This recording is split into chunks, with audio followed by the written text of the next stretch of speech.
We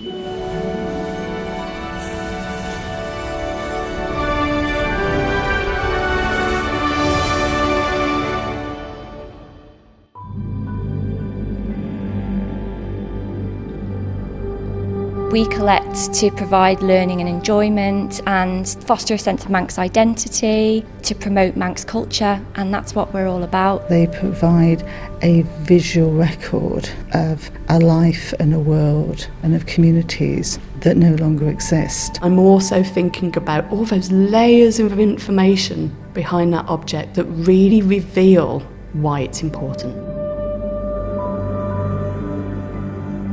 Good evening and welcome to the new series of Exploring Island Heritage. Over the next few weeks we'll be finding out more about aspects of the island's heritage, how it's preserved and how you can explore it.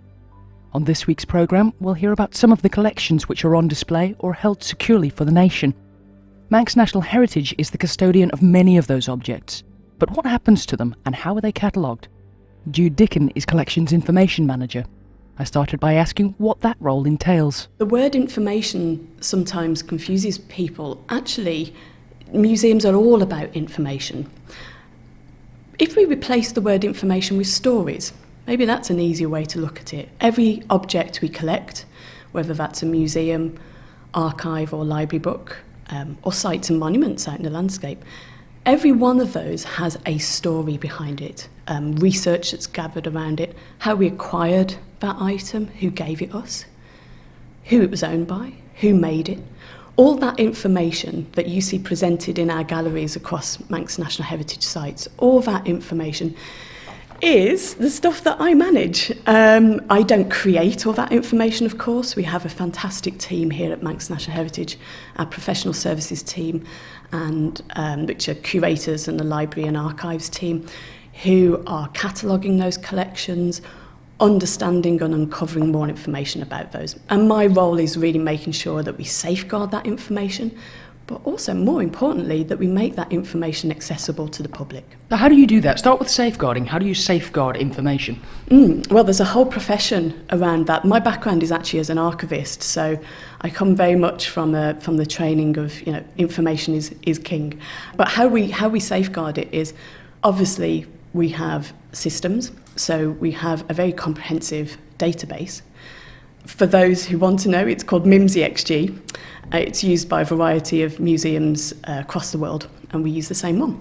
And we store the information in that database. And we're constantly adding to it and refining it. And of course, we're still collecting objects, so it's very much a live database. But we also have the more traditional deposit files, or what we term accession registers, which when an object comes in, we still do write in those accession registers. I used to work at the British Library before coming here. Would you believe it that the British Library, the manuscripts department there, also had an accession register? So we do still rely on those traditional forms as well. And of course we have the deposit files, as we call them, which records all the information about an object when it's deposited with us. How do you make it accessible? And accessible to who? Well, I hope all your listeners have visited imuseum.im. So all that collections information I've been talking about, we make accessible through iMuseum, which is our collections online. We also have on there, as well as the information, you'll notice we've also digitised a lot of the items themselves. So that's a lot of our photographs, historic photographs of the Isle of Man, but also objects as well in our collections, and also our artworks. So all of our oil painting collection, for example, you can view online on iMuseum, including those that we don't currently have on display. So obviously we can't display, as is true of all museums, we can't display every item that we have in our stores, but we can make it, and we do make those accessible through iMuseum. If you also want to come and see the real thing and explore our collections more, then you can. And you can do that through our library and archives, which the reading room is open at the Manx Museum from Wednesday to Saturday, 10 a.m. till 5 p.m. No need to book. It's free. So just turn up and you can ask our wonderful team what it is you're interested in, and they can help you discover our collections in that way. But also in terms of our museum collections, if there's an artwork you want to see or an archaeological excavation item you want to look at, then again you can get in touch with us at Manx National Heritage and you can make an appointment to come and see that work. For museum collections, it is by appointment because obviously we have to make sure that the item is okay to be produced and that we have a member of staff available for you to talk to as well. But for the library and archives, that's very much turn up.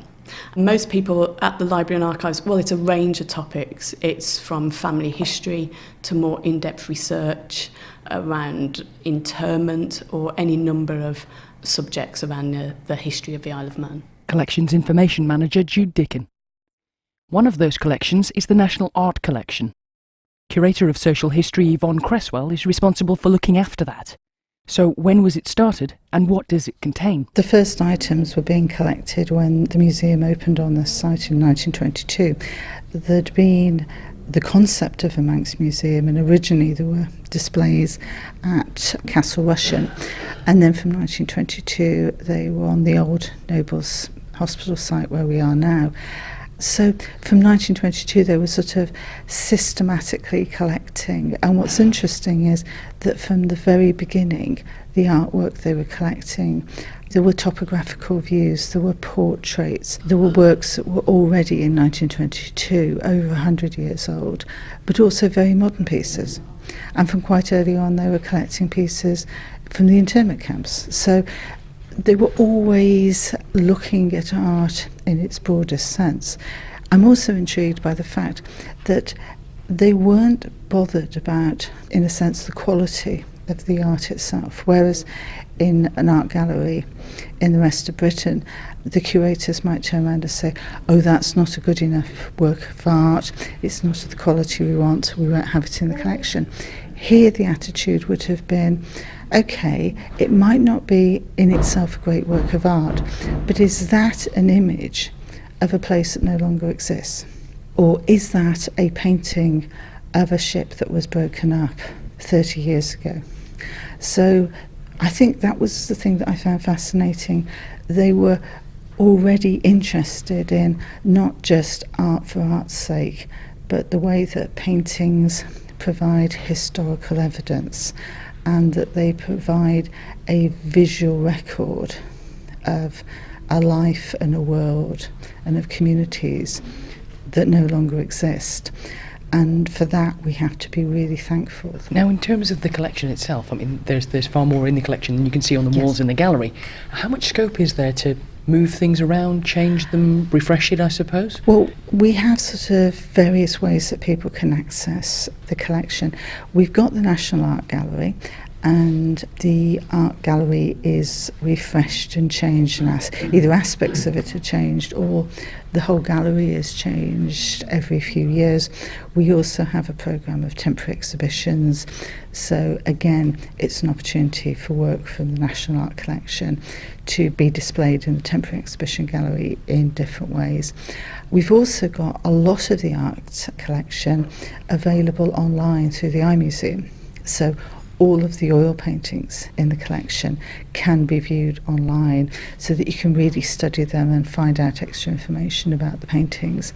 So that's a way to sort of explore the collection. We also have all the work by John Miller Nicholson, Archibald Knox, whether that's sort of drawings, watercolours, oil paintings, everything is again online. So there's a lot of different ways that people can access the collections, either online or through the galleries themselves. And if there are particular pieces that somebody wants to see, they can contact Manx National Heritage and arrange to see a particular item from the collection. So we have people who are doing academic research for local publications, who contact us to see works of art, or in some cases a work that was maybe made by a relative. So there's, as I say, lots of different ways, and with the art gallery it's not sort of, in a sense, inaspic, where it doesn't sort of change. say every few years there's a change of the work that's on display. Curator of Social History for Manx National Heritage, Yvonne Cresswell.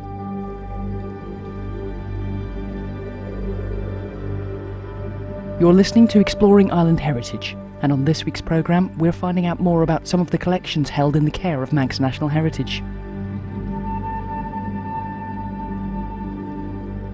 While many of the objects are on public display at the Manx Museum and at other heritage sites around the island, there are a vast number which aren't. Many of the larger objects are held in a dedicated store. Hannah Murphy is Assistant Curator for Manx National Heritage. We are in our large objects store, so this is where we store a lot of our agricultural equipment, things that couldn't otherwise be stored at the Manx Museum complex. We have a whole range of objects here. Most of them are social history items, so they tell the story of people and their lives, and we do have some archaeological objects as well, which have evidence of human activity. And it's a big space. It's huge, and one of the joy of doing tours is seeing people's faces when they walk into the space. I don't think they're quite expecting it to be so big and to see so many objects in the space as well. And where do the objects come from? I mean, where have you collected them from? We've collected them over a long period of time. So some of them have come from the Grove Museum. Some of the objects, the carts and agricultural equipment, were stored in outbuildings at the Grove, and we've been able to bring them indoors, which is much better in terms of conservation. Some were in working use at Cresswell, and we had an agricultural expert who came over and told us that the ones being used at Cresswell are actually very rare, and so we were able to bring those inside, and some of our more generic machinery is now used as working collection at Cresswell. So this is, I suppose, to keep them safe? It is. It's really important to conserve our objects for the future. We can't fully predict the significance of our collections to future generations, so we need to make sure that we conserve them for as long as possible, and when we acquire objects we have a duty to care for them forever. We have a look around? Yes, so I will show you our Renault motor car, it was manufactured in 1908 and registered in 1911, and it is in fact the oldest registered car on the Isle of Man, and it was owned by a Mr. Wilson James Ashburner, and he was a member of the Manx Automobile Club. He was also a great friend of Archibald Knox's, and we know from the Manx newspapers that they used to hold workshops together, arts and crafts workshops, at Wilson James Ashburner's home in Douglas. We acquired this from the Motor Museum, and it wasn't always yellow. It's been a few different colours in its lifetime, but the Motor Museum stripped it back to its original colour and painted it yellow. And we do prioritise the acquisition of working vehicles, and I'm delighted to say that this is in full working order. And in order to keep it in working order, our conservator cranks it every year to keep the engine ticking over. So it's not just about putting them in a unit somewhere and locking them up, it's about making sure they remain in working order. That's right. We do have to make a decision as to whether we would freeze an object effectively or keep it in working order, and we prefer to keep things in working order, which keeps the integrity of the original object intact. We also have some cinema seats from the Strand Cinema, obviously in Strand Street. So in the early 90s, when a lot of shops were demolished for the Strand Shopping Centre, such as the Savoy Cafe and Kermode and Bignell, we have the Kermode and Bignell sign over there, we decided to acquire quite a lot of the shop contents because it was the trend in museums at the time to create diorama displays, but now we have a much stricter collecting policy, and we would probably take a photographic record of the contents of a shop and maybe select a few key items rather than take the whole interior as was done then. Yeah, I suppose that must be a difficult thing, knowing what to keep and what not to keep when something becomes available. Yes, it is. We have a collections development forum which was set up 5 years ago, and it's really useful for making decisions about what we will and won't collect. So we're approached by members of the public who would like to offer us collections to acquire, and we have a very rational decision-making process around that now. So we're looking at the historical significance of objects, aesthetic significance, evidential social significance in terms of research and study, what they tell us about the past. So everything's judged on its merits, and there's some quite strict criteria there. It's really important to do that in terms of considering storage space available and how we look after our collections. So we have a responsibility to conserve and care for our collections. In this store, we want to try and keep the temperature and relative humidity stable, keep environmental stasis to prevent degradation of objects. It's usually very cold in this store, so we have to accept that there's not an optimum temperature for every single object in this store, but what we can do is try and prevent fluctuations in temperature. So we have dehumidifiers, and the other thing that we do is we fog the building for woodworm twice a year as well. So our conservator does that. We have some man traps here which were used at Government House and Castle Rushen in the early 19th century. So they were hidden in the long grass to deter poachers, and they were outlawed in the UK in 1827, but not in the Isle of Man until 1872. That's quite a big difference. Yes, it is, yeah. And they look vicious. They do really look vicious. They have impact, certainly. So they would have caused serious injury to someone's leg. We have a couple of objects which are associated with the cholera epidemic of 1832 and 1833, and one of them is this statue from the widow's house in Mucklesgate in Douglas, which was the earliest recorded street name in Douglas. And this statue was from Widow Squibb's house. Widow Squibb was a victim of the 1833 cholera outbreak, so she left her property to the poor of Douglas, and there were a lot of changes that happened as a result of the cholera outbreak. Authorities realised that they needed to do more to improve sanitation and water provision, and the Douglas House of Industry, which is now the Ellen Vannon Home, opened in 1838 as a result. We also had the formation of the Dorcas Society, which is one of the earliest charities on the Isle of Man. That was formed in 1834.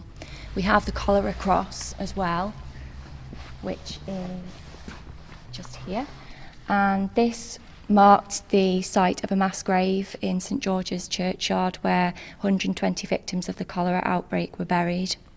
And you can see where the woods rotted off at the bottom, so this was replaced with another memorial, and we have the original cross here. So a pretty dark period in the island's history associated with those items then? Yes, it was a dark period, but there were really important sanitation measures that came out of that, improvements to sanitation and provision for the poor in Douglas. And yeah, I guess it's part of history that you have dark sides as well. So we like to talk about everything. And here, this is a really good example of how an object without a story is just an object, because it doesn't look like much, but it is in fact the last example of a wattle and daub chimney canopy from an old Manx cottage. So in November 1957, Manx Museum staff were concerned that traditional ways of life were being eroded, that we were losing, the architectural features of Manx cottages, and they rescued this example of a wattle and daub canopy from a cottage called Smailbeg in Andreas. It's effectively willow interlaced with mud and clay. Apparently, wattle and daub was used quite regularly in the north of the island because they didn't have ready access to slate like they did in the south of the island. And when my colleagues moved objects into the large object store originally, they put this out of sight up on quite a high shelf, and then we started getting requests to see it. So this is why it's laid out on the floor as it is, because we've had people interested in ecological building techniques and sustainable housing who want to come and look at it. It does look very fragile. It does look very fragile indeed, so we can't ever put this on display because it's too fragile.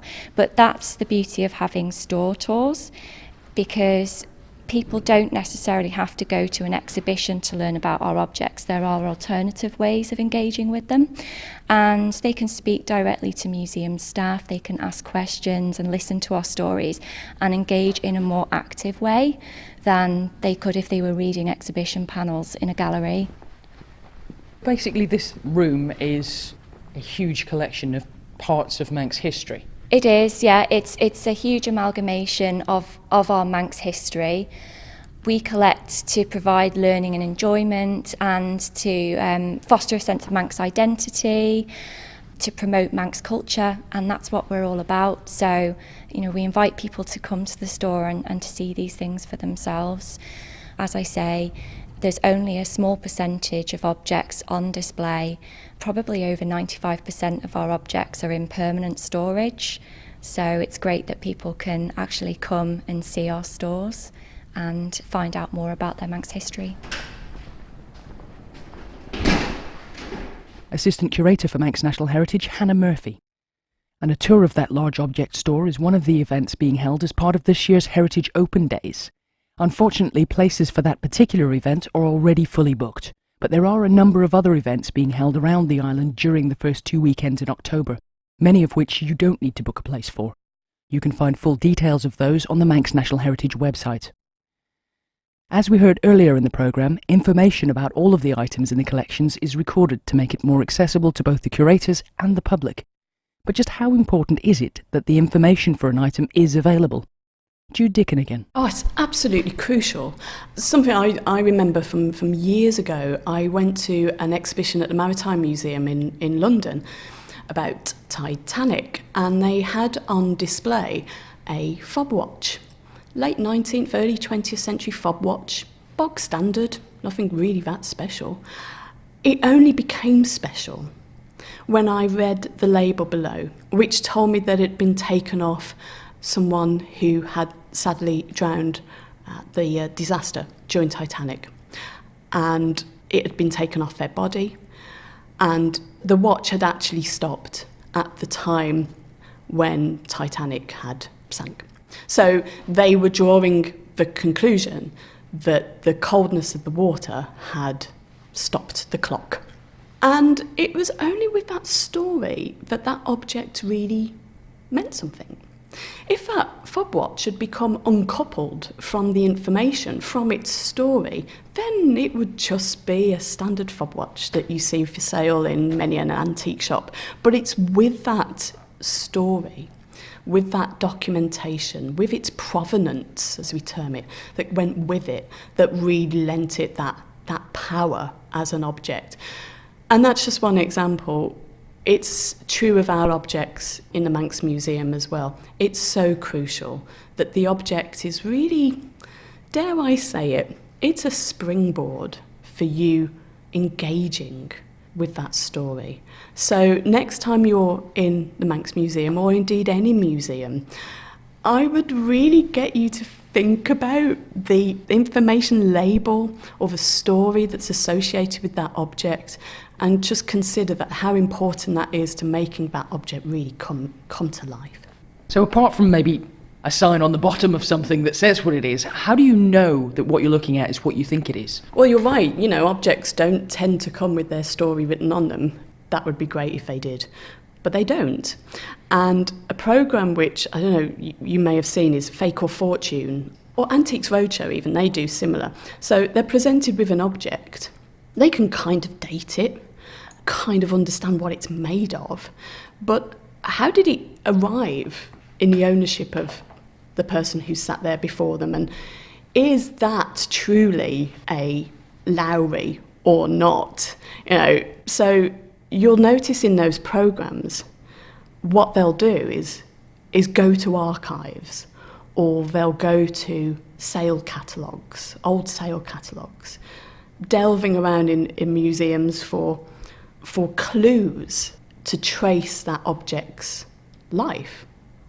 Often, in the case of Fake or Fortune, it's an artwork. When you see that, that's an indicator of why collections information is so important. That's what we do. We make sure that that artwork's story is captured. We can't stick it to the back of the canvas. We have to have it in separate deposit files or sale catalogues or letters, people's letters referring to the artwork. So programmes like that I really enjoy from a professional point of view as well, because they point up what goes behind saying and proving the authenticity of, in the example I'm using, of an artwork. And that's information that we hold here about our artworks. So behind the scenes, as part of our collections management process, and obviously we're tasked with managing these collections. We don't just put them on display. We don't just store them. We also actively manage them. So we're managing, the information about where they came from, who owned them, where they were previously displayed, in private houses or whatever. We take very seriously the management of that information. And of course, we add to that information in what we do to that object. So if we do a condition report, we're looking at the condition of the item, or we're doing some conservation work, again, we retain that information. And you can probably tell that's what gets me very excited about my job. When I see an object now on display in a museum, on display in one of our museums, or an artwork, I'm seeing the object, but for me professionally, I'm also thinking about all those layers of information behind that object that really, really reveal why it's important.